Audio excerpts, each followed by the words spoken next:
नमस्कार, आप देख रहे हैं स्वामी न्यूज और मैं हूं राजीव शर्मा। और अब चलते हैं दिन भर की खास खबरों की ओर।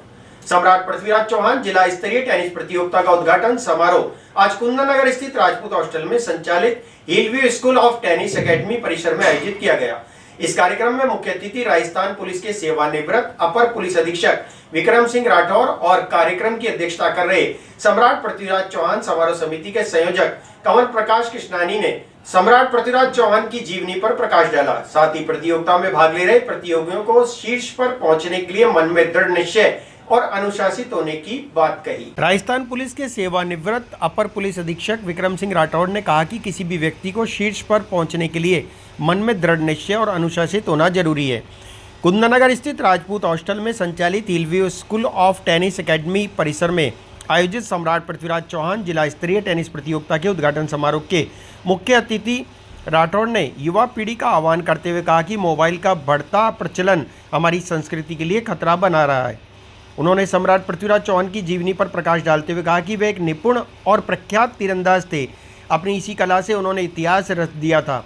प्रतियोगिता में भाग ले रहे सभी खिलाड़ियों को शुभकामनाएं देते हुए कहा कि वे अपना श्रेष्ठ प्रदर्शन कर देश का नाम रोशन करें।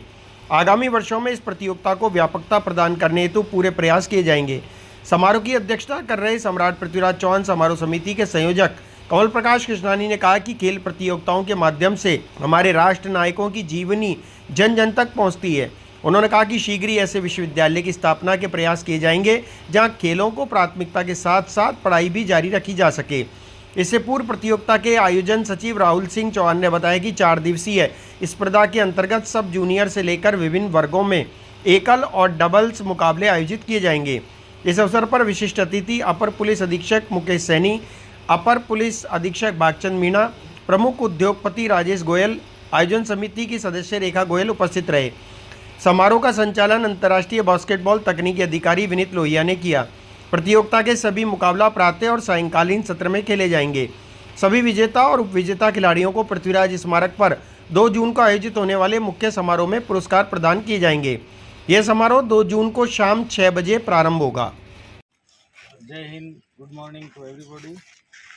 यहाँ पर विराजमान एंटी करप्शन एडिशनल साहब श्री मीणा साहब, हमारे स्वामी साहब additional SP SOG, Rekha ji, Goyal साहब और आदरणीय कमलजीत जी और मेरे बड़े भ्राता विनीत जी लोहिया साहब, प्यारे बच्चों, मैं तो यहाँ कोई मुख्य अतिथि हूँ नहीं। मुझे तो यदि पहले पता था तो मैं इसको डाइवर्ट ही कर देता। मीणा साहब यहाँ विराज रहे, हमारे एडिशनल एसपी हैं, 2 पुलिस के अधिकारी हैं, यही कर लेते सब। क्योंकि मैं इस हॉस्टल का कार्यकारी अध्यक्ष भी हूँ, इसलिए आप मेरे सब गेस्ट हैं। और यदि इस प्रोग्राम को मुझे पता होता इसकी भूमिका का पूरा, तो भाई साहब इसमें हम आप लोगों को वहाँ मंदिर में छाया में बिठाते हैं और हमारे हॉस्टल में भी करीब 100-150 गर्ल्स एंड बॉयज़ हैं, उनको भी वहाँ बिठा लेते। तो ये नेक्स्ट बना, आपके पापा है नहीं आपके, नेक्स्ट जब भी ये हो तो उसकी भूमिका ये रखें कि संख्या ज़्यादा से ज़्यादा होनी चाहिए। अब अपनी तो बोलने वाले और अपनी सुनने वाले शाम से आएंगे सर। चलो कोई बात नहीं, फिर भी मैं मीणा साहब इस शहर से जुड़ा हुआ रहा। मैं यहाँ GCA का स्टूडेंट रहा 79 से 85 तक।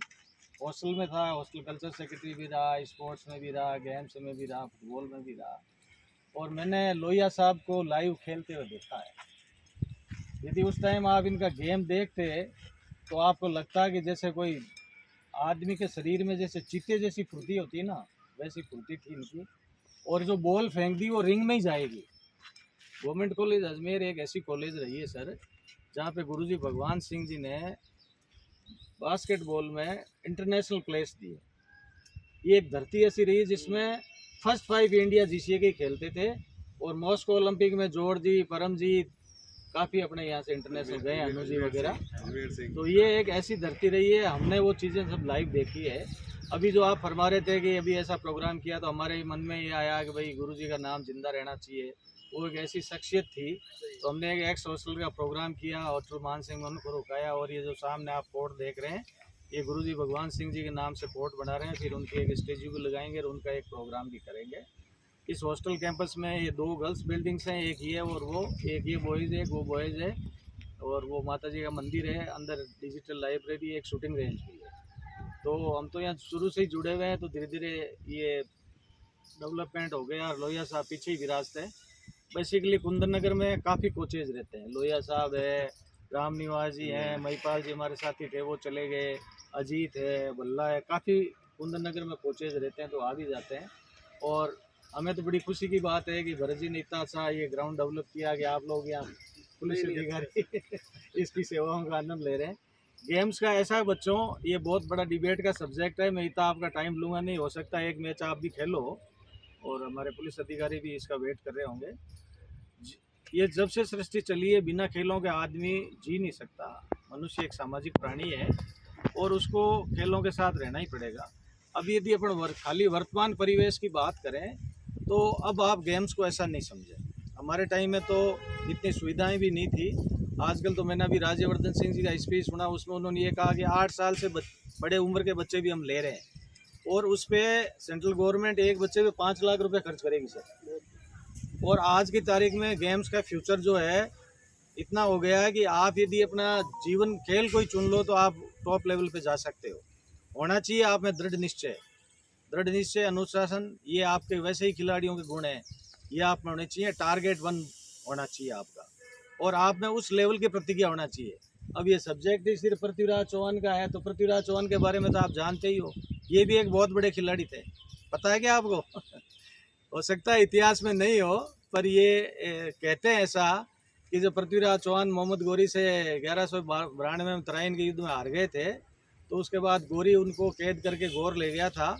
और उनके बहुत ही दरबारी कवि थे उनके चंद्रवरदाई जी जो है वो भगवती के परम उपासक थे और वो भगवती से साक्षात बात करते थे। जब उनको वहाँ ले गए, वो इस युद्ध में थे नहीं चंद्रवरदाई जी उनके साथ, जब उनको उस साथ वहाँ ले गए, जब वो गए कि भाई मेरे राजा को वहाँ कैद कर लिया है, तब वो वहाँ गए और उनसे जब मिले तो उनको बड़ा दुख हुआ। तो उन्होंने ये कहा कि इसका बदला तो लेना ही है। तब चंद्रवरदाई जी ने मोहम्मद गोरी के सामने ये प्रस्ताव रखा कि मेरे जो राजा हैं उनकी आंखें तो आपने फोड़ दी, पर वो शब्द पे बाण चलाते हैं, शब्द भेदी बाण चलाते हैं। तो उन्होंने सोचा है तो इम्पॉसिबल काम है, ऐसा हो ही नहीं सकता, ऐसे कैसे हो सकता है, जिसकी आंखें ही नहीं वो तीर चला सकता है। तो कहा ठीक है, आपके राजा का गेम दिखाओ हमारे को। तो जो मोहम्मद गोरी है वो एक हाइट पे बैठा और जो टारगेट होते हैं ना सर, अपने पुलिस में जैसे टारगेट होते हैं वैसे ये तवे लगाए गए और कहा कि तवे हैं, इनके ऊपर टारगेट करना है। तो चंद्रवरदाई जी ने मोहम्मद गोरी को ये कहा कि साहब मेरा राजा जो है वो अभी गेम चालू होने वाला और आप देखिएगा। तो उस पर्टिकुलर हाइट पे बैठ गया। अब पहले इनके चंद्रवरदाई जी और पृथ्वीराज चौहान के आपस में ये बात हो गई कि मैं जब दोहा बोलूँगा तो आप उस हाइट पे टारगेट करना। तो जब वो गोरी मर जाएगा तब अपने को ये दोनों ही मार देंगे, तो मैं भी इनके हाथों से मरना नहीं चाहता। तो पृथ्वीराज ने कहा कि तुम तो जब दोहा बोल दो तो मेरी बगल में आ जाना। पृथ्वीराज चौहान में इतनी ताकत थी कि उन्होंने मतलब चंद्रवरदाई को अपनी खाक में दबा के ही मार दिया। अपने इंडियन हिस्ट्री के अंदर सबसे ताकतवर यदि कोई राजा हुआ है तो पृथ्वीराज चौहान ही है। ये सोनी साहब यहाँ हिस्ट्री के ज्ञाता विराजे हैं। तब पृथ्वीराज चौहान को टारगेट करने के लिए चंद्रवरदाई जी ने एक दोहा बोला कि 4 बांस 24 गज आंगुल अष्ट प्रमाण, ता ऊपर सुल्तान है मत चूके चौहान। मतलब उस हाइट को बताया उसने कि इतनी हाइट पे ये अब आप चूक गए तो फिर चांस चला जाएगा। तो उस हाइट पे पृथ्वीराज चौहान ने बाण मारा और गोरी के लगा और गोरी खत्म हो गया। उसके बाद उन दोनों को वहाँ मार दिया गया। लेकिन अब आप देखिए ये गेम है, आपका गेम से रिलेटेड ये सब्जेक्ट है, तो ये गेम है तो आप उस लेवल का अपना दृढ़ निश्चय करिए। जैसे अर्जुन ने कहा था ना, मुझे तो खाली मछली की आँख ही दिख रही है। तो आप लोग यदि उस लेवल का डेडिकेशन रखोगे तो हो सकता है पूरे ओलंपिक में अपने देश का नाम रोशन करो, वर्ल्ड में आपका स्थान आए। इसलिए आप लोग जो है ना अपने आप को कमज़ोर मत समझो। कि 858वीं जयंती के उपलक्ष्य में प्रतिवर्ष कार्यक्रम आयोजित होते हैं पिछले 27 वर्षों से। 27 वर्षों से इसलिए होते हैं, 27 वर्ष पूर्व भी होते होंगे परंतु सब चीज़ों के बारे में लोगों को नहीं मालूम था। 27 वर्ष पूर्व अजमेर के अंदर एक स्मारक बना जब नगर सुधार न्यास के चेयरमैन औकार सिंह जी लखावत साहब थे। उस समय स्मारक बना, उसके बाद लोगों के बारे में लोगों को जानकारियाँ आई। पहले ये जो जयंती का कार्यक्रम है, सिर्फ जयंती का उस दिन का कार्यक्रम हुआ करता था, उसके अलावा एक मैराथन हुआ करती थी। उसका जब विनीत जी इस फील्ड के अंदर जुड़े और मेरे को जुड़ने का जब मौका मिला, तो आपने मेरे को कहा कि नहीं, जयंती सिर्फ उस दिन के कार्यक्रम तक सीमित नहीं रखो, उसको कहीं ना कहीं खेल के साथ जोड़ो। और आप खेल के साथ में यदि इसको जोड़ोगे तो उसका सबसे बड़ा फायदा है, जो नई पीढ़ी है, उस नई पीढ़ी को स्पोर्ट खेलने के साथ साथ सम्राट पृथ्वीराज चौहान का नाम मुंह पे लेने का मौका मिलेगा। जब सम्राट पृथ्वीराज चौहान का नाम मुंह से आदमी लेगा, तो उसकी चैंपियनशिप में जब वो भाग लेगा तो उसको गर्व भी महसूस होगा कि उसने जीतना हारना एक अलग पहलू है, परंतु जो सबसे बड़ा जो है कि उसको खेलते खेलते के अंदर उस सम्राट पृथ्वीराज चौहान के बारे में बातचीत करना, जब उसके सर्टिफिकेशन मिलते हैं, जब उसको आगे कहीं भी बढ़ने का मौका मिलता है, तो ये बोलने का मौका मिलता है कि मैं सम्राट पृथ्वीराज चौहान की चैंपियनशिप में मैंने खेला है। सबसे पहले तो परिवार का धन्यवाद जिन्होंने ये सारी सब चीज़ें उपलब्ध कराई हैं, और राजपूत हॉस्टल्स के प्रांगण में ये सब चीज़ कार्य हो रहा है, तो सम्राट पृथ्वीराज चौहान से जुड़ा हुआ ही पूरा साम्राज्य है ये, तो उसी के ऊपर ये कार्यक्रम हो तो मन में और ज़्यादा खुशी होती है। हमने स्पोर्ट्स में इस बार 2 एक्टिविटी करी है, एक राइफल शूटिंग की करी है और एक दूसरा ये एक्टिविटी आपके साथ में हो रही है। उसके अलावा इसमें 3 कार्यक्रम और होने। 1 तारीख को एक संगोष्ठी होनी है जिसमें सम्राट पृथ्वीराज चौहान के बारे में जानकारी मिलने के हिसाब से अजमेर का जो राजकीय संग्रहालय है नया बाजार में, उसमें संगोष्ठी है शाम को 5 बजे। जानकारी रखने वाले लोग, यदि आपको जानकारी लेनी है तो आप लोग समय आएँ, और यदि आपको लगता है कि हिस्ट्री से संबंधित, इतिहास से संबंधित यदि जानकारी देनी है, तो शाम को 5 बजे से लेकर 6:30 बजे तक का 1.5 घंटे का टोटल कार्यक्रम होने वाला है, उसमें यदि आएँ। उसके अलावा आपके जो टूर्नामेंट के जो विनर्स हैं, उनको सम्मान का जो कार्यक्रम रहेगा, और एक सांस्कृतिक कार्यक्रम, जो स्मारक तारागढ़ की जो तलहटी में बना हुआ स्मारक है, उसमें तलहटी पे कार्यक्रम होने वाला है। वहाँ पे आप लोगों को सम्मानित तो किया ही जाएगा, उसके बाद वहाँ पे सांस्कृतिक कार्यक्रम भी होने वाला है। उस सांस्कृतिक कार्यक्रम को आप स्वयं आएँ, अपने परिवार को साथ लेके आएँ। जब आप परिवार को वहाँ पे लेके आएंगे तो उस जगह की खूबसूरती यदि आप देखेंगे, और वहाँ चढ़ने के बाद अपने आप को जो गौरवान्वित महसूस करेंगे कि आप किस जगह पे आए, तो मेरे को लग रहा है कि काफ़ी लोग तो आए हैं, बाकी जो नहीं आए उनको वहाँ पर उस दिन आएंगे। वहाँ पे जनरल डेज में 10 रुपये का टिकट रहता है, परंतु उस दिन टिकट फ्री है। टिकट फ्री होना कोई नहीं है, मतलब ये कि एक समारोह समिति की तरफ से वहाँ कार्यक्रम होता है, उसमें सभी डिपार्टमेंट उसमें जुड़े रहते हैं। तो मेरा ये निवेदन है 2 तारीख को रहा है। और बेसिकली ये जो जयंती मनाई जाती है, ये डे के हिसाब से नहीं मनाई जाती है, कृष्ण पक्ष की द्वादश के दिन ये होती है। वो 3 तारीख को पड़ रही है, क्योंकि 4 तारीख को रिजल्ट आने, तो इसलिए 3 तारीख को सुबह हम लोग 6:30 बजे वहाँ पे पुष्पांजलि का कार्यक्रम आयोजित करेंगे। जो सुबह 6:30 बजे रनिंग लेने वाले लोग हैं, प्रभात फेरी वाले लोग हैं, वहाँ पे सारे पहुँचने वाले हैं। उस पुष्पांजलि का कार्यक्रम 3 तारीख को होगा। मेरा सिर्फ इतना ही निवेदन है, आप सभी कार्यक्रमों में पधारें। स्पोर्ट्स की एक्टिविटी के अंदर जो यहाँ पर जो जीतने वाले लोग हैं वो जीतें, उसका अभिमान ना करें, और जो नहीं जीत पाए उनको किसी तरीके से निराश नहीं होना चाहिए। एक्टिविटी है, इसमें जीतने हारने का वर्क नहीं होता, परंतु हम खेल किसके लिए हैं, हम खेल सम्राट पृथ्वीराज चौहान के लिए रहें, इसके ऊपर हम लोगों को गर्व होना चाहिए। मैं विनीत जी ने भी, हमने कहा, हमने गवर्नमेंट में भी भाई साहब बातचीत करी है कि एक यूनिवर्सिटी इस तरीके की चालू हो जो 12th क्लास के बाद में उस बच्चे को रेगुलर पढ़ाई नहीं करनी पड़े, उसको ऐसे नहीं बीकॉम करनी पड़े, बीएससी करनी पड़े, इस तरीके का ना हो, एमएससी नहीं करनी पड़े, इस तरीके का एक अलग से कॉलेज हो, जिस कॉलेज के अंदर या ऐसी यूनिवर्सिटी हो, ऐसी यूनिवर्सिटी के अंदर बच्चों को स्पोर्ट्स की एक्टिविटी के साथ साथ पढ़ने का मौका मिले, ऐसे हमने प्रयास किया है। और इस बार जो सेशन आ रहा है, इस सेशन में ऐसा होने की पूरी उम्मीद है। वो डॉक्यूमेंटेशन रनिंग में काफ़ी आ चुके हैं, और यदि इस बार एक्टिविटी होगी तो स्पोर्ट्स को खेलने वाले, क्योंकि आगे नौकरी पाने के लिए, अपने जीवन यापन करने के लिए, या किसी भी तरीके के लिए स्पोर्ट्स के में अपने आप को जिंदा रखने के लिए यदि ये चीज़ हो जाएगी, तो शायद ये गुड़िया शायद जब तक आएगी कॉलेज के अंदर, तब तक मेरे को ऐसा लगता है कि ये सारा सब कुछ चीज़ें, हाँ नहीं, मैं आपके लिए बोलो बेटा, कि जब आओगे आप, जब तक वहाँ तक पहुँचोगे, तब तक ये सब चीज़ें होने के ऊपर आएगी। मैं इतनी बात कह के अपनी वाणी को विराम दूंगा। जय हिंद। क्षेत्र में हो, चाहे वो राजनीतिक क्षेत्र में हो, चाहे वो धार्मिक, किसी भी क्षेत्र में हो, आप 50 संस्थाओं से जुड़े हुए हैं और दिन रात समाज सेवा में। एक अमरापुर सेवा घर या आश्रम चलाते हैं आप, जो आप कभी जाकर के देखें कोटा में, एक बहुत अच्छा वृद्धाश्रम है, जो घरों से सताए हुए लोग बाग हैं या कुछ अपेक्षित जो बुज़ुर्ग लोग हैं उनकी सेवा में आप लगे हैं। और इसी तरह से बहुत सारी सेवाएं जिसको हम कह सकते हैं, फील्ड कह सकते हैं। तो आप दिन रात उसकी चिंता, शहर की चिंता, और उससे पहले आगे आप राजस्थान राज्य धरोहर एवं प्रोन्नति प्राधिकरण के गत जो काल था उसमें आप सदस्य रहे। और अभी चूँकि फिर से सरकार दूसरी बदली है और माननीय लखावत साहब फिर से उसके अध्यक्ष पद बने हैं, तो हमें उम्मीद है कि ये फिर से उसी पद पे आएंगे और फिर हमें कुछ लाभ मिलेगा खेल कूद में या किसी भी फील्ड में। तो ऐसे व्यक्तित्व, और आप एमडी है स्वामी न्यूज़ ग्रुप के, जो पूरा ग्रुप ऑफ स्वामी है उसके आप मैनेजिंग डायरेक्टर भी हैं। और मेरे अनुज होने के नाते मैं इनको हमेशा पकड़े रहता हूँ कि जब इनकी एनर्जी देख के मुझे भी थोड़ा जोश आ जाता है। अच्छा, ये जो हमारा टूर्नामेंट है ये यशस्वी सम्राट पृथ्वीराज चौहान के नाम पे स्टार्ट किया है। इनका ये जो इवेंट है खेल को बढ़ावा देने के लिए किया गया है। और ये जहाँ पे ऑर्गेनाइज हो रहा है, ये जगह का नाम है, वैसे ये जो एरिया है वो है राजपूत छात्रावास। इसके अंदर ही हमने स्पोर्ट्स को डेवलप करने के लिए यहाँ पे टेनिस कोर्ट, शूटिंग रेंज और बास्केटबॉल कोर्ट बनवाया है। और जो अब टूर्नामेंट हो रहा है ये यशस्वी सम्राट पृथ्वीराज चौहान के नाम पर टेनिस टूर्नामेंट और शूटिंग का टूर्नामेंट हो रहा है। और टेनिस को उन्होंने हमारे अकेडमी को चुना है जिसका नाम है हिलव्यू स्कूल ऑफ टेनिस, जो कुंदन नगर में स्थित है।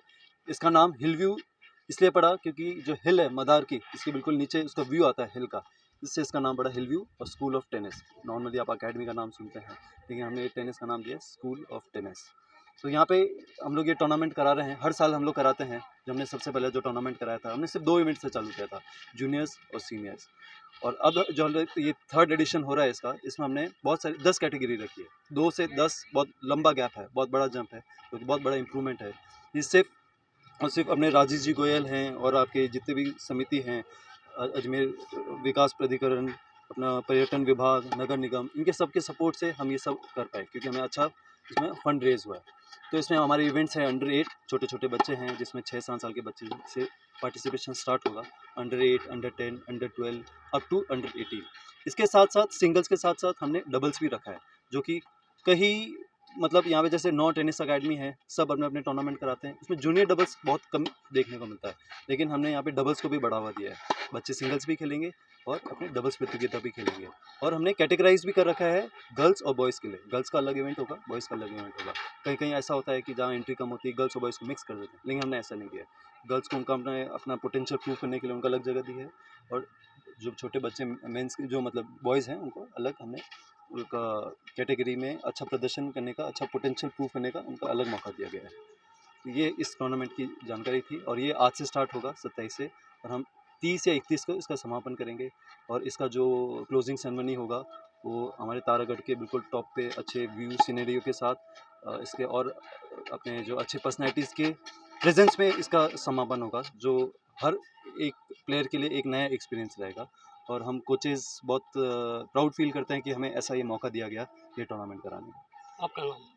राहुल सिंह। परोपकारिणी सभा और आर्यवीर दल के संयुक्त तत्वावधान में रविवार से 7 दिवसीय चरित्र और संस्कार निर्माण शिविर प्रारंभ हुआ।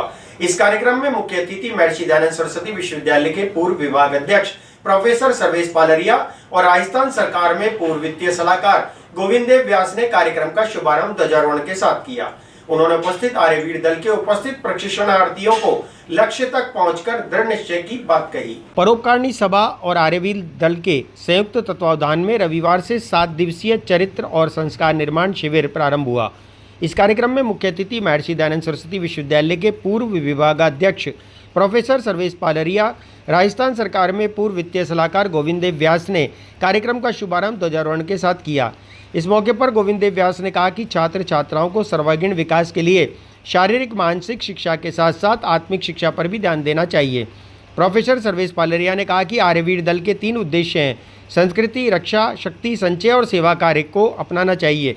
इससे भावी पीढ़ियां खुद और देश की उन्नति में अहम योगदान दे सकती हैं।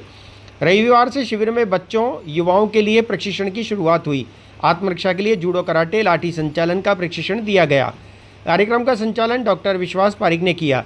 इस कार्यक्रम के तहत प्रतिदिन सप्तकुंडी यज्ञ का प्रशिक्षण व यज्ञ के वैज्ञानिक महत्व की जानकारी भी दी जाएगी। थोड़े बच्चे यहाँ बैठे हुए हैं और हमारी वीरांगनाएं बैठी हुई हैं, और मंच पे वो विद्वान लोग बैठे हुए हैं जिनकी चरणों के धूल बराबर भी हम लोग बैठे। मेरा सीधा साधा प्रश्न में मैं कुछ नाम लूंगा। असफतुल्ला खां, राम प्रसाद बिस्मिल, शहीद आजम भगत सिंह, लाला लाजपत राय, इनको एक धागे में जोड़िए। ये धागा कहां जाके खत्म होता है वहां पर रुकिएगा और आपको पता पड़ेगा ये धागा रुकता है महर्षि दयानंद सरस्वती के पास। ये सारे स्वतंत्रता सेनानी यदि किसी का गुरुत्व स्वीकार करते थे, यदि किसी के आदेश मानते थे, यदि किसी के वचनों की इज्जत करते थे, उनका नाम था दयानंद सरस्वती। वो दयानंद सरस्वती जो उस जमाने के गवर्नर जनरल से मिलने के लिए गया। गवर्नर जनरल जानता था कि हिंदुस्तान में इस व्यक्तित्व का महर्षि के रूप में सम्मान किया जाता है, लेकिन हाँ ये बात जरूर है कि ये हमारा विरोधी है और अंग्रेजों के बाबत जाना जाता है कि फूट डालो राज करो की नीति पर राज करते थे। उन्होंने कहा चलो इनका स्वागत करते, बड़ा भव्य स्वागत किया गया। वाइसराय जनरल ने अपने यहां पर लाकर के उनको बैठाया, बहुत सारी बातों के बाद एक सवाल पूछा। महर्षि आप जगह जगह व्याख्यान करते हैं, उससे पहले एक मंत्र बोलते हैं। मेरे अंग्रेज अफसरों ने मुझे बताया कि इस मंत्र का मतलब यह होता है कि आप सारी दुनिया को आशीर्वाद देते का मतलब सीधा सीधा है आप अंग्रेजों को आशीर्वाद देते हैं और उसका मतलब है कि हमारे राज्य को कायम रखने के लिए आप आशीर्वाद देते हैं। मैं बहुत नम्रता पूर्वक कह रहा हूं, किसी के असम्मान में बात नहीं कह रहा हूं। आज के सो कॉल्ड ऋषि और महर्षि होते तो कहते जब सर्वजन की बात कर रहे हैं तो आपकी भी बात कर रहे हैं। उन्होंने कहा बिल्कुल मैं आपके कल्याण की बात करता हूं, लेकिन मैं साथ में यह भी प्रार्थना करता हूं यह देश हमारा है, इसे छोड़कर चले जाइएगा, इसी में आपकी भलाई है। हम उस स्थान पे बैठे हुए हैं जहां महर्षि दयानंद ने अपने पंच तत्वों को विलीन किया। हम उस स्थान पे बैठे हुए हैं। अग्नि, वायु, हवा, पृथ्वी, आकाश। आकाश मतलब अनंत। हवा तो बह रही है, तो एक जगह नहीं टिकती है।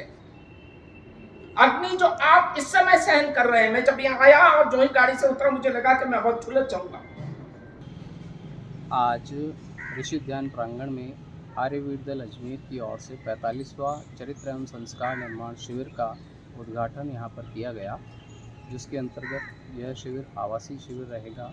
और आज के इस कार्यक्रम में हमारे यहाँ पर मुख्य अतिथि के रूप में श्री गोविंद देव जी व्यास, जो कि पूर्व वित्तीय सलाहकार राजस्थान सरकार, और उनके साथ में श्री सर्वेश्वर पालड़िया जी, पूर्व इसरो वैज्ञानिक, और साथ ही ज्योत्सना आर्या जी जो कि ट्रस्टी हैं, परोपकारिणी सभा की सभासद, साथ में श्री सुभाष जी नवाल उपस्थित रहे। और लगभग पूरे भारत से यहाँ पर 110 आर्यवीर इस शिविर में भाग लेने के लिए उपस्थित हुए हैं। इस शिविर में उन्हें संस्कार एवं चरित्र निर्माण के बारे में शिक्षा दी जाएगी, जिसके तहत उन्हें यज्ञ करना, बौद्धिक राष्ट्र के लिए किस तरह से हमारे विचार हों, वो सारी शिक्षाएं यहाँ पर दी जाएगी। और आज के इस कार्यक्रम में सभी जो अतिथि पधारे उन्होंने भूरी इस कार्यक्रम की प्रशंसा की है और उन्होंने कहा कि भाई ऐसे कार्यक्रमों के आयोजन होते रहें। तो हमारा यही प्रयास है कि हम निरंतर ऐसे कार्यक्रमों का आयोजन करते रहें। अभी यह शिविर आर्यवीरों के लिए लगाया है, छात्रों के लिए। 2 तारीख से अगला शिविर हमारा आर्यवीरांगनाओं के लिए, छात्राओं के लिए होगा। जो पश्चिम बंगाल में ओबीसी आरक्षण मामले को लेकर कोलकाता हाईकोर्ट द्वारा दिए गए फैसले पर भाजपा द्वारा खुशी जताई गई। वहीं पश्चिम बंगाल की मुख्यमंत्री ममता बनर्जी द्वारा इस फैसले का विरोध करने पर भाजपा ने उनकी कड़े शब्दों में निंदा की। आज इसी संदर्भ में शहर जिला भाजपा अध्यक्ष रमेश सोनी ने प्रेस वार्ता आयोजित कर जानकारी। पश्चिम बंगाल में ओबीसी आरक्षण मामले को लेकर कोलकाता हाईकोर्ट द्वारा दिए गए फैसले पर भाजपा द्वारा खुशी जताई गई। पश्चिम बंगाल की मुख्यमंत्री ममता बनर्जी द्वारा इस फैसले का विरोध करने पर भाजपा ने उनकी कड़े शब्दों में निंदा की। आज इसी मामले को लेकर शहर जिला भाजपा अध्यक्ष रमेश सोनी ने प्रेस वार्ता आयोजित कर जानकारी दी। जिलाध्यक्ष रमेश सोनी ने कहा कि भाजपा ने गारंटी देते हुए कहा है कि जब तक देश की संसद में भाजपा का एक भी सदस्य है, हम दलित, आदिवासी, ओबीसी का आरक्षण खत्म नहीं होने देंगे। जैसा सब जानते हैं कि पश्चिम बंगाल में ममता बनर्जी सरकार द्वारा ओबीसी में शामिल कर ओबीसी कोटे के तहत मुस्लिमों को ओबीसी सर्टिफिकेट और ओबीसी आरक्षण दिया जा रहा था, उसे कलकत्ता हाईकोर्ट ने निरस्त कर दिया है। जैसा कि विगत दिनों में बंगाल के हाईकोर्ट ने और ओबीसी आरक्षण को लेकर के जो एक फैसला दिया और जिस फैसले के तहत ओबीसी के लगभग जो 37 विभिन्न जातियां थी उनके आरक्षण को रद्द करने की घोषणा की, इसके पीछे निश्चित रूप से जो एक बहुत बड़ा कारण रहा और इस फैसले का भारतीय जनता पार्टी स्वागत करती है, अभिनंदन करती है, क्योंकि ये जो आरक्षण दिया गया, संविधान के अंदर आरक्षण की व्यवस्था जब आजादी की बात की गई थी तो उसके पीछे मूल भावना थी कि जो हमारे पिछड़ी जातियां और जो पिछड़े वर्ग के लोग हैं उनका उत्थान हो सके। लेकिन कुछ राज्यों में, विशेषकर पश्चिम बंगाल को यदि हम देखें तो वहां की जो तत्कालीन सरकारें रही, चाहे वो वामपंथी सरकार रही हो, चाहे अभी वर्तमान की तृणमूल कांग्रेस सरकार रही हो, इन सरकारों ने इस आरक्षण को वहां पर वोट बैंक का एक जरिया बना करके और आरक्षण को लागू किया। और जिस प्रकार से पश्चिम बंगाल में टोटल ओबीसी का 17% आरक्षण का एक कैटेगरी तय की हुई है, उस आरक्षण के अंदर वर्ष 2010 में जब वामपंथी मोर्चे की सरकार वहां पर थी तो उन्होंने केवल अपने वोट बैंक को साधने की दृष्टि से वहां पर जो वामपंथी सरकार द्वारा 77 जो समुदाय थे उसमें से 42 को ओबीसी का आरक्षण दिया गया और उन 42 जो जातियां थी उनमें से 41 जातियां मुस्लिम वर्ग की थी। इसी प्रकार से इसी क्रम को आगे बढ़ाते हुए जब तृणमूल कांग्रेस की सरकार वहां पर ममता बनर्जी की बनी तो 2012 में टीएमसी द्वारा 35 जातियों को जो ओबीसी का आरक्षण दिया गया उसमें से 34 जातियां जो है वो मुस्लिम वर्ग की थी। तो कहीं ना कहीं जो ध्यान में आता है कि संविधान की मूल भावना जो आरक्षण की रही है उसके साथ छेड़छाड़ और खिलवाड़ किया गया। एक पर्टिकुलर धर्म विशेष को जिस प्रकार से आरक्षण देकर के वोट बैंक साधने का काम जो सरकार ने किया और उस पर जो हाईकोर्ट ने 2012 की याचिका जो दायर हुई थी उस याचिका पर जो अपना फैसला जो हाईकोर्ट के हमारे विद्वत न्यायाधीश थे तपर चक्रवर्ती एवं राजशेखर मंथा, इनके द्वारा जो ये न्यायालय का जो डिसीजन दिया गया निश्चित रूप से बहुत स्वागत योग्य है। मैं ये कह सकता हूं कि कुल मिलाकर के वर्तमान में जहां पर पश्चिम बंगाल के इस आरक्षण को, ओबीसी के आरक्षण को देखा जाए तो बहुत स्पष्ट नजर आता है कि वहां पर इस आरक्षण को भी 2 वर्गों में बांटने का प्रयास सरकार ने किया। जिस प्रकार से मैंने आपको पूर्व में बताया कि वामपंथी सरकार द्वारा 2010 में किस प्रकार से इस का लाभ मुस्लिम वर्ग को दिया गया और उसके बाद 2012 में जो लाभ दिया गया तो ध्यान में आता है। इसी प्रकार से वहां पर इस आरक्षण को ए और बी कैटेगरी के अंदर भी डिवाइड करके वर्गभेद करने का प्रयास सरकारों द्वारा किया गया। यहां पर 2 हिस्सों में जैसे मैंने बताया कि ओबीसी ए, इस ओबीसी ए के अंदर पश्चिम बंगाल में 81 जातियां आती है और जिसमें से 56 जातियां जो है वो मुस्लिम समुदाय की थी। इसी प्रकार से ओबीसी बी में जहां 99 जातियां आती है उसमें से 41 जातियां मुस्लिम वर्ग की थी। कुल मिलाकर के इन सरकार द्वारा, चाहे वो वामपंथी सरकार रही हो, चाहे हमको ध्यान में आता है कि जहां जिन राज्यों में कांग्रेस की सरकार है उन सरकारों द्वारा समय समय पर इस प्रकार से इस देश की एकता और अखंडता को तोड़ने का प्रयास लगातार धर्म विशेष के आधार पर कुछ निर्णय करके हमेशा। अभी चलते हैं एक छोटे से ब्रेक पर, ब्रेक के बाद फिर हाजिर होंगे।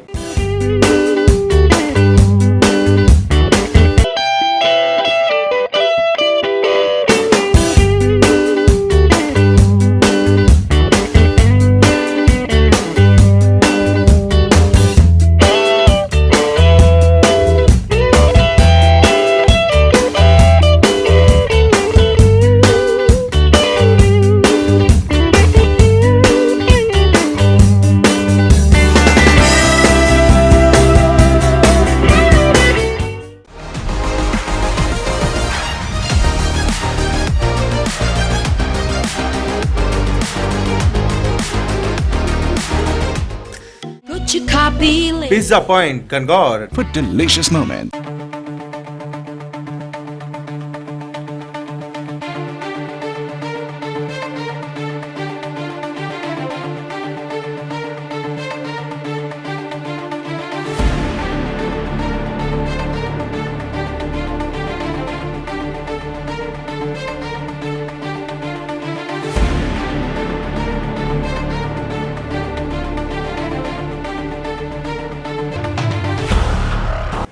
डीआरएम ऑफिस में कुछ दिनों पूर्व हुई जॉली एलएलबी शूटिंग के मामले में अजमेर न्यायालय में बार एसोसिएशन अजमेर द्वारा वाद दायर किया गया था, जिसमें आज एक नया मोड़ आया। न्यायालय द्वारा आज इस मामले में अभिनेता और प्रोड्यूसर द्वारा की गई अपील को खारिज करते हुए सुनवाई जारी रखने के आदेश प्रदान किए गए। कुछ दिनों पूर्व अजमेर के डीआरएम ऑफिस में हुई जॉली एलएलबी की शूटिंग में दिखाए जाने वाले दृश्यों पर आपत्ति जताते हुए अजमेर बार एसोसिएशन द्वारा न्यायालय में वाद दायर किया गया था, जिसके तहत न्यायालय में इस मामले को लेकर सुनवाई भी हो चुकी है। लगातार हो रही सुनवाई के तहत आज न्यायालय में इस मामले को लेकर फिर से सुनवाई की गई, जिसमें अभिनेता अक्षय कुमार, अरशद वारसी और फिल्म निर्माता सुभाष कपूर की ओर से लगाई गई याचिका को न्यायालय द्वारा खारिज कर दिया गया। न्यायालय द्वारा सुनवाई जारी रखने के भी आदेश दिए गए। इस मामले में अगली सुनवाई 5 जुलाई को होगी। इस मामले में अजमेर अधिवक्ताओं द्वारा ठोस पैरवी की गई थी। आज माननीय न्यायालय के समक्ष जॉली एलएलबी 3 को लेकर सुनवाई वह आदेश की तारीख थी।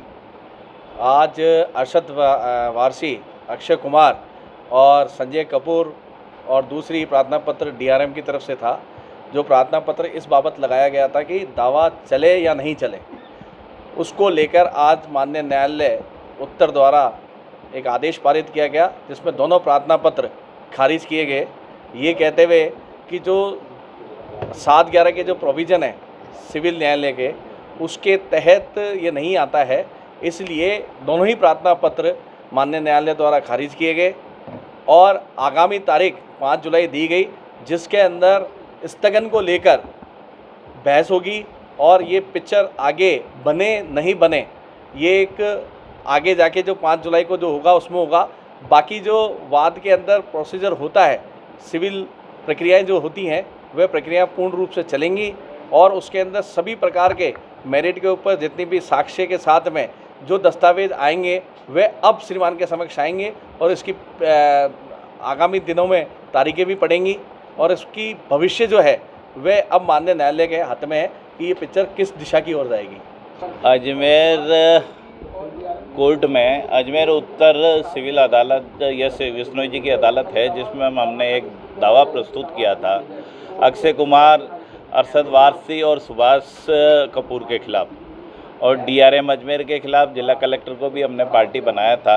और दावा इस आशय का प्रस्तुत किया था कि फिल्म के माध्यम से कहीं न कहीं न्यायपालिका व वकीलों की गरिमा को ठेस पहुंचाया जा रहा है। क्योंकि अजमेर में शूटिंग चल रही थी तो हमने दावा इसीलिए अजमेर में प्रस्तुत किया और ऐसे दृश्य दर्शाए गए अजमेर में कि कहीं न कहीं न्यायपालिका की छवि जो है ख़राब हो रही है।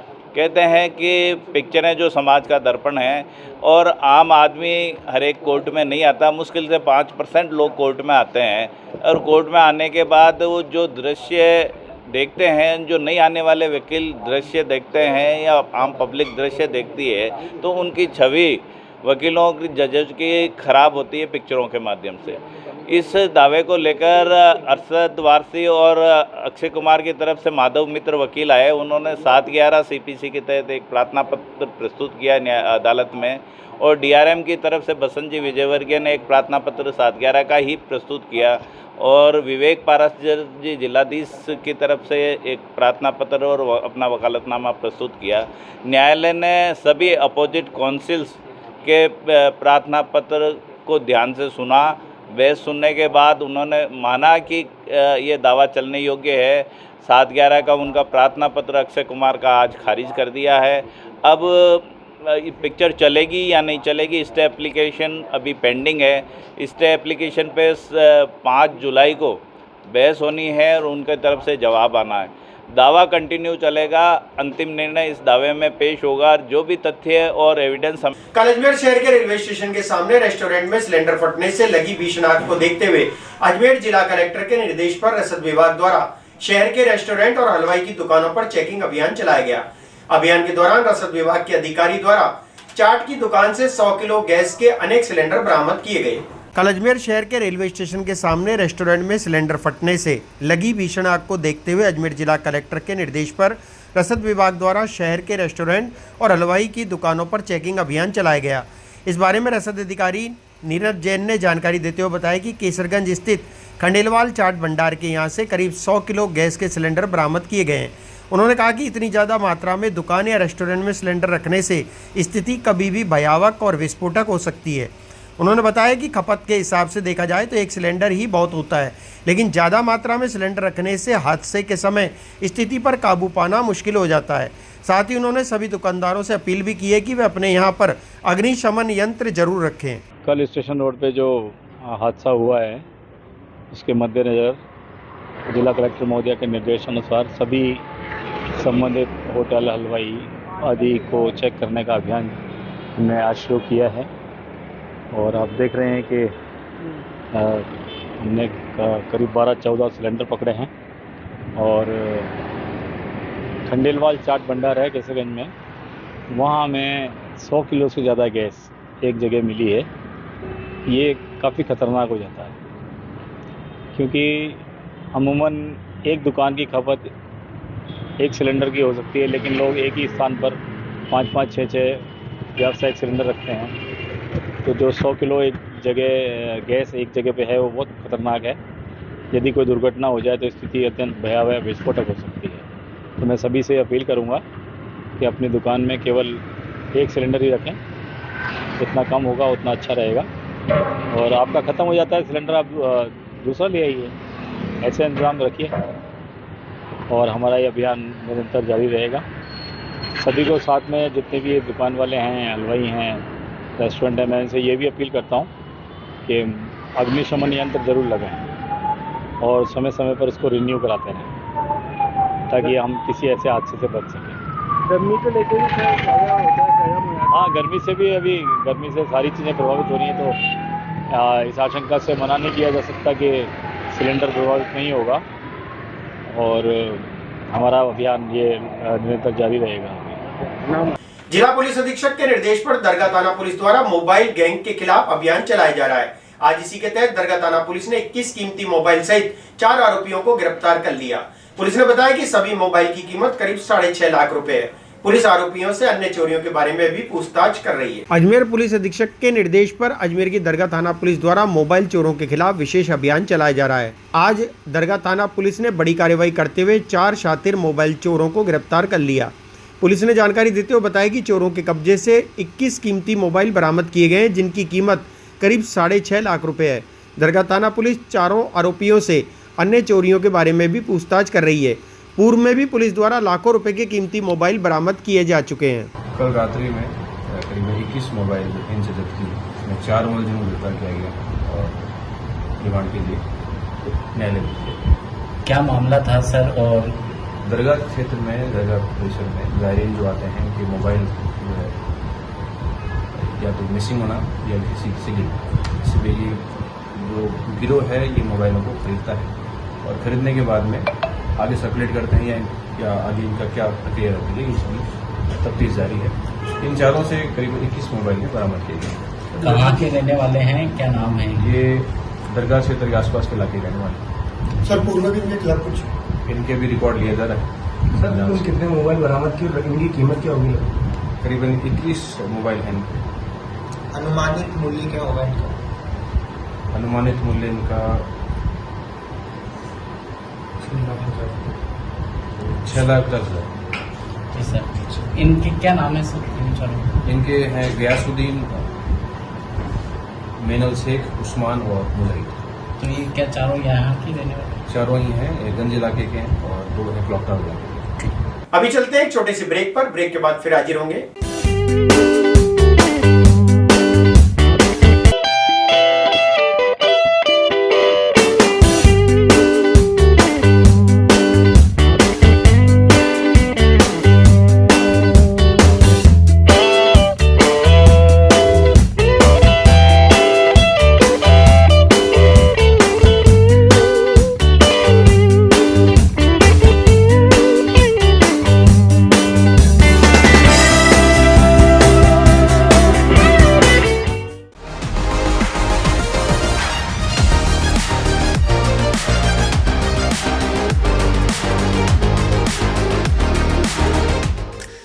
Pizza Point, Kangor. For delicious moments.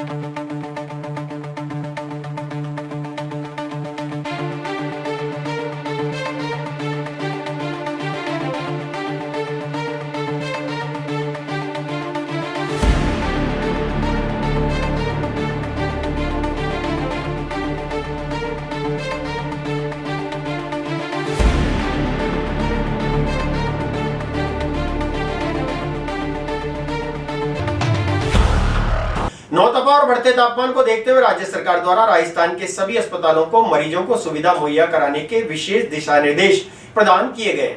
संभाग के सबसे बड़े जवाहरलाल नेहरू अस्पताल का मेडिकल कॉलेज के प्राचार्य और अस्पताल अधीक्षक ने दौरा कर व्यवस्थाओं का जायजा लिया। साथ ही मरीजों को किसी भी प्रकार की परेशानी नहीं हो, इसके लिए विशेष दिशा निर्देश दिए गए। नौतपा और बढ़ते तापमान को देखते हुए राज्य सरकार द्वारा राजस्थान के सभी अस्पतालों में मरीजों को सुविधा मुहैया कराने के विशेष दिशा निर्देश प्रदान किए गए हैं। संभाग के सबसे बड़े जवाहरलाल नेहरू अस्पताल का मेडिकल कॉलेज के प्राचार्य और अस्पताल अधीक्षक ने दौरा कर व्यवस्थाओं का जायजा लिया। साथ ही मरीजों को किसी भी प्रकार की परेशानी नहीं हो, इसके लिए विशेष दिशा निर्देश दिए गए।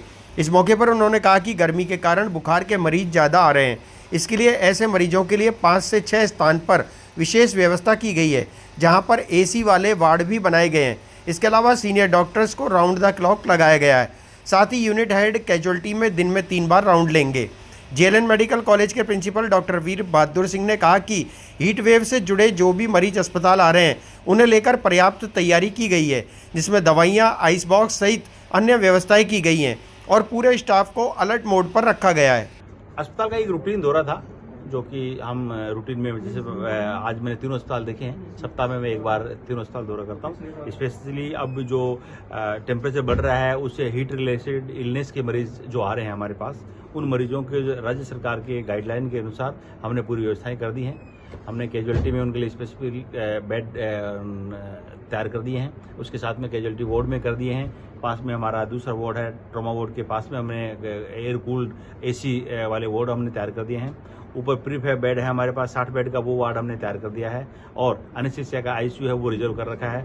मेडिकल इमरजेंसी का एक ICU है, वो हमने इनको कर रखा है। सर, क्या मानते हैं जिले में किस तरह से हीट वेव से? अभी जो हमारे पास जो मरीज आ रहे हैं उसमें बुखार के मरीज आ रहे हैं, लेकिन अभी तक जो मरीज आए उनमें इतना बुखार के मरीज नहीं आ रहे कि जिसको हम एक लेवल कर सकें कि वो हीट स्ट्रोक के मरीज हैं। अभी तक हमारे पास हीट एग्जॉशन के या हीट रिलेटेड इलनेस के ही मरीज आ रहे हैं। अभी तक स्ट्रोक का मरीज हमारे पास आज की डेट में भर्ती नहीं है। तो तैयारी कैसी है? और तैयारी ठीक है। हमने सभी सीनियर डॉक्टर्स को हमने राउंड द क्लॉक कैजुअलिटी में लगा दिया है। मेडिसिन के डॉक्टर राउंड द क्लॉक रहेंगे, असिस्टेंट प्रोफेसर लेवल के आदमी, उसके साथ साथ SR राउंड द क्लॉक लगा रखे हैं। यूनिट हेड दिन में 3 बार राउंड लेंगे, मॉर्निंग में राउंड लेंगे, आफ्टरनून में राउंड लेंगे और नाइट में राउंड लेंगे। सुपरिटेंडेंट एडिशनल प्रिंसिपल हमारे रेगुलरली सुबह शाम दोनों टाइम आके देख रहे हैं। नर्सिंग स्टाफ वगैरह हमने सब व्यवस्थाएं कर दी है। उम्मीद है कि अच्छी तरह से हम इसको मैनेज कर पा रहे हैं। काफी वार्डों में AC भी बहुत कुछ ज़्यादातर वार्ड्स में AC कूलर, उसमें कुछ उनमें किसी में कोई छोटी मोटी प्रॉब्लम थी, किसी में फिल्टर था, किसी में कुछ था।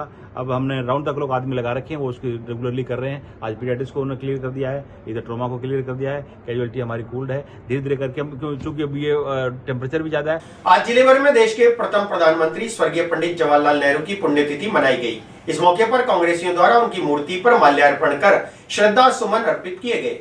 साथ ही उनके बताए हुए मार्गदर्शन पर चलने का भी प्रण लिया गया। देश के प्रथम प्रधानमंत्री पंडित जवाहरलाल नेहरू की पुण्यतिथि आज शहर जिला कांग्रेस कमेटी द्वारा मनाई गई। इस अवसर पर शहर जिला कांग्रेस कमेटी के पदाधिकारी और कार्यकर्ताओं ने पंडित नेहरू की मूर्ति पर माल्यार्पण कर उन्हें श्रद्धा सुमन अर्पित किए। इस अवसर पर शहर जिला कांग्रेस के निवर्तमान अध्यक्ष विजय जैन ने कहा कि पंडित नेहरू ने भारत देश की विदेश में एक अलग ही पहचान बनाई और उन्होंने देश की बागडोर ऐसे समय पर संभाली थी जब देश आज़ाद हुआ था। उन्होंने कहा कि देश में हरित क्रांति लाने वाले पंडित जवाहरलाल नेहरू हैं। आज हमारे देश के प्रथम प्रधानमंत्री पंडित जवाहरलाल नेहरू जी की पुण्यतिथि, उस पर अजमेर शहर जिला कांग्रेस कमेटी की ओर से उन्हें सादर श्रद्धांजलि अर्पित की गई। पंडित नेहरू जी वो शख्सियत थे जिनकी देश ही नहीं विदेशों के अंदर जिन्होंने भारत को एक ऐसी पहचान दिलाई कि आत्मनिर्भर भारत आज हम देख रहे हैं, तो ये पंडित नेहरू जी की देन है। क्योंकि जब हमारा देश गुलाम था और हमारे देश को आज़ाद कराया, उस वक्त हमारे देश के अंदर एक सुई भी नहीं बनती थी। आज हमारे देश के अंदर इतने बड़े बड़े कल कारखाने, इतने बड़ी बड़ी इंस्टीट्यूशन, आज जो देन है वो पंडित नेहरू जी की देन है। चाहे एम्स की बात करें, चाहे इसरो की बात करें, IIM की बात करें, चाहे हम जो है IIT की बात करें, जितने भी हमारे इंस्टीट्यूशन हैं, जितने भी हमारे बड़े उपक्रम हैं, चाहे सरकारी उपक्रम रहें, यहाँ तक कि हम बांध और बड़े बड़े जो हमारे डैम्स बने हुए हैं उनकी भी अगर हम बात करें तो ये पंडित नेहरू जी की थी।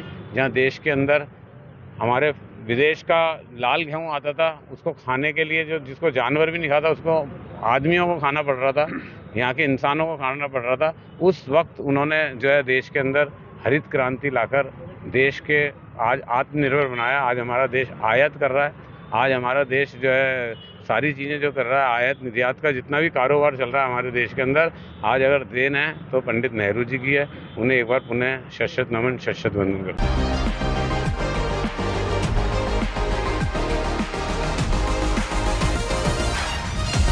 फिलहाल बुलेटिन में इतना ही। मुझे दीजिए इजाजत। देखते रहे स्वामी न्यूज। जय हिंद, जय भारत।